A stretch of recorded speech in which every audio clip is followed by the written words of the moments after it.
This is Rebecca, the Steampunk Planner.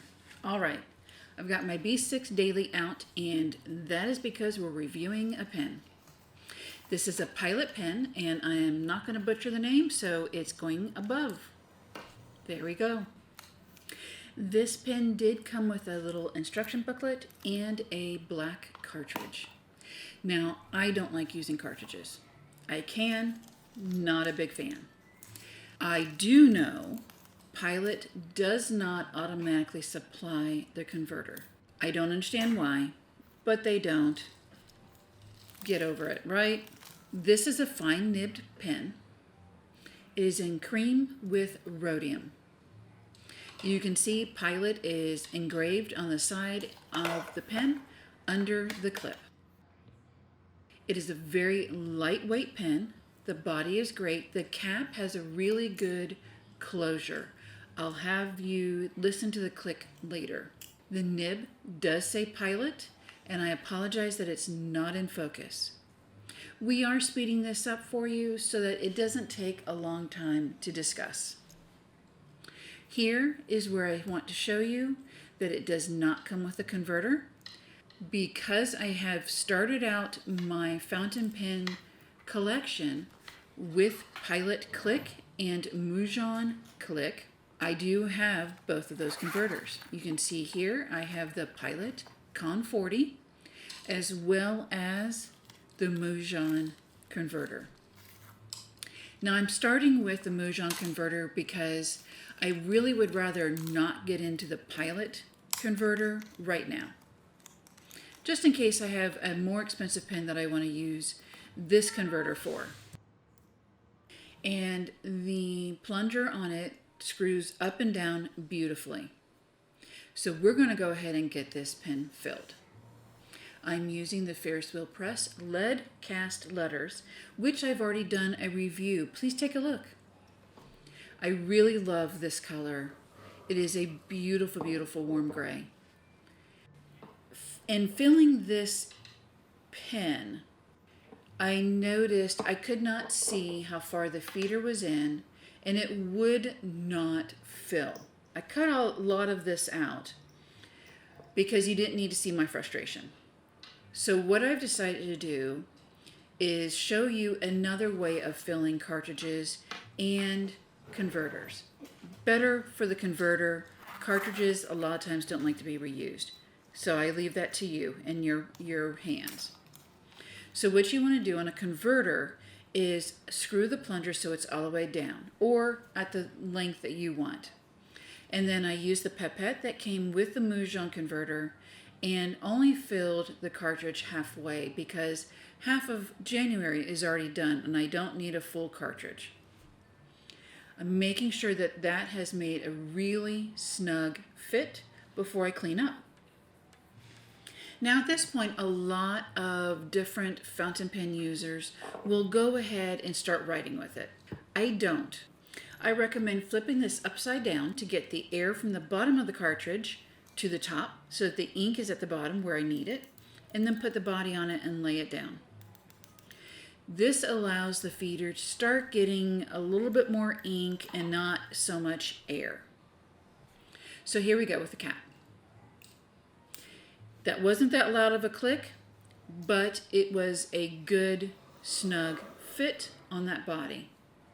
So let's get some writing done. And you know me, I have to turn the page, so let's turn the camera. I did zoom in, but that really backfired on me because it zoomed in on my hand and not on what I was doing. I am still figuring out how I want to set up my camera so you can see this better. So I am writing out the name of this pen, and then I'm going to get a little bit of deep details written out, and then I will also write out a little bit about the ink and go on from there. As I do this, I do want to kind of put something out there. I do want to get another Pilot pen. I haven't decided what yet, and I don't know if it's going to be a Decimo because I do love the clicks, but I also don't know if it's going to be one that is going to be just a regular fountain pen. I do know that with this pen, though the body is lightweight, it is a very pretty color. I love the nib on this. Pilot nibs, it doesn't matter the pen, it doesn't matter the ink. They are so well tuned that the feeder puts the right amount of ink to that nib, and I get exactly the size of writing that I love. I don't have to press down on the nib. I don't have to put much weight into the nib. It flows. But unfortunately, with this pen, the size of it did matter to me. I have worked with paintbrushes with short handles, and even my pencils, whether it be color pencil, Inktense pencil, or just sketching graphite pencils. Once they get to a point that they are short enough to fall through my hand while I'm working with them, they become a disaster. And I do not like fountain pens that do that, or brushes, because they just make a mess all over everything. I have extenders that I do use for my pencils so that I can not waste a pencil. And for me, to not waste paint or ink, I need a fountain pen that's longer. I have some of those long, lanky fingers.